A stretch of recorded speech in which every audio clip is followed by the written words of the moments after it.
What's up, fighters? Hank here, and I'm joined by my good friend, Phil. and we're going to be coming at you today with a little beginner workout for sword fighting. We're going to start out with a lower body superset, beginning with an RDL.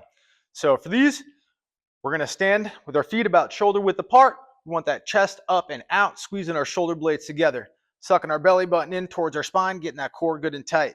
And then we're going to keep those dumbbells close to our thighs as we reach our hips back. We're looking to get a nice stretch in our hamstrings until those dumbbells get a little bit below our knees. And then we're going to pull our heels back, squeeze our butt, bring those hips forward. Good. And again, we're keeping that core tight, chest out, chin tucked, reaching back with the hips, not dropping down. And then pulling those heels, squeezing your glutes, bringing those hips forward. We're going to go for about 12 of these, just taking it nice and slow, focusing on that good form, keeping that tension in the hamstrings and not in the low back. You start to feel it in your low back, make sure you're reaching back, keeping your core tight, and getting that work in your hamstrings and glutes. Then we're going to immediately follow those RDLs up with banded clamshells. So for these, we want that band across our thighs, above the knee, our shoulders in line with our hips, in line with our ankles. And then we're going to drive that bottom leg down, squeezing the outside of that top glute, trying to open up our legs like a clamshell. We're not just bringing that knee straight up and down. You want to focus on trying to rotate up, getting a good squeeze in the outside of that glute while keeping that bottom leg pressed down. And then we're just going to drive up, doing about 10 of these on each side. Get a nice squeeze at the top, really focusing on feeling it in the outside of your glute. Next, we're going to do an upper body superset, starting with a flat dumbbell bench. We're going to sit down. When we lean back, we want to make sure we're getting that chest up, squeezing those shoulder blades together. We're using our feet to drive our shoulder blades into the bench, sucking that belly button down, keeping those glutes squeezed nice and tight. And now our hands, we want them lined up with the bottom of our chest, knuckles facing up, those forearms straight up and down. And now when we're pressing, you want to make sure we're keeping that back tight as we drive those hands up. Good. And then we're just going to go up to the top. You don't need to clank those dumbbells. You want to focus on just driving your hands straight up. Good. And then pull those elbows down. Try to get that stretch in your chest and drive up. We're going to be going for about 10 reps. Just stay nice and tight. Keep those feet driven into the ground and try to get that feel in your chest rather than your shoulders. All right. Then we're going to follow the bench up with a dumbbell pullover. So you're going to start out similar to how you were benching. Now what we're going to do is we're grabbing the top of the dumbbell like that, and we're going to press it up. And an important thing here, we're not flaring our elbows. You're keeping those elbows pinched in a little bit. And then you're going to bring that dumbbell back, looking to get a nice stretch in your shoulders and upper chest. And then you're going to try to flex those armpits, squeeze them in to bring that dumbbell back up. Good. Start out nice and slow. Don't worry about getting too deep. Work your way into that stretch. Just get that stretch, squeeze the armpits, and bring it back up.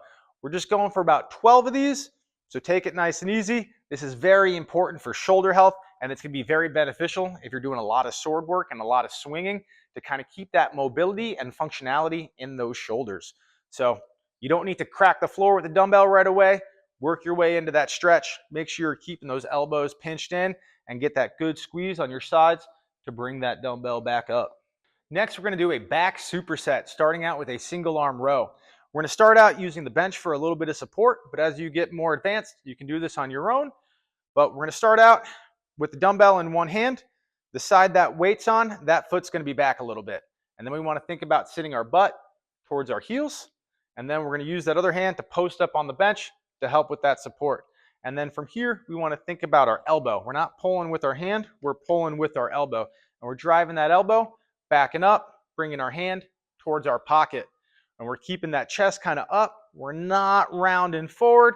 And we're just thinking about that elbow, driving it up and back, bringing our hands towards our hips. And then we're just going to shoot for about 12 of these on each side. We're going to follow up those rows with band pull-aparts. So for these, we're standing up nice and straight, getting that chest up and out. And then we want our hands straight out in front of us. And we want to focus on squeezing our shoulder blades together, nice and tight in the upper back, bringing our hands out to the side, keeping those arms nice and straight. Good. We want to make sure we don't bend those elbows and turn this into a tricep exercise. We want to focus on getting that good squeeze in the upper back. Nice. And then we're just going to go for about 10 of these. And we could always kind of switch out how we have our palms, whether they're down, in, or up. Play around with it. But main thing, keep those arms straight and a good squeeze in the upper back. We're going to finish up with a core superset, starting out with an overhead march. So we're standing up nice and straight, and then we're just going to grab a dumbbell in one hand and press it overhead. Good. And focus on that nice, good, tall posture. And then from here, we're just going to march in place, hitting some high knees. Good. Focusing on maintaining that good balance, kind of challenging that single side to load. Just hit about 15 high knees, then switch hands and hit 15 on the other side. Then we're going to finish up with banded twists. So we're going to line up sideways to that band. We're grabbing it. We want to make sure we're squeezing those shoulder blades together, getting that back nice and tight, keeping our chest up and out. Then we want to focus on that far hip and pulling this far hip back to rotate our torso around. Good. There we go. We're keeping that core good and tight, getting that pull from the side, squeezing those shoulder blades together. We want to make sure that our core is doing the work and we're not just pulling that band side to side with our hands. There we go. And with the band, it might be a little bit more challenging. You might have to get a nice kind of explosive pull there to get all the way through it. Just focus on keeping that back tight and really getting that squeeze with that far hip.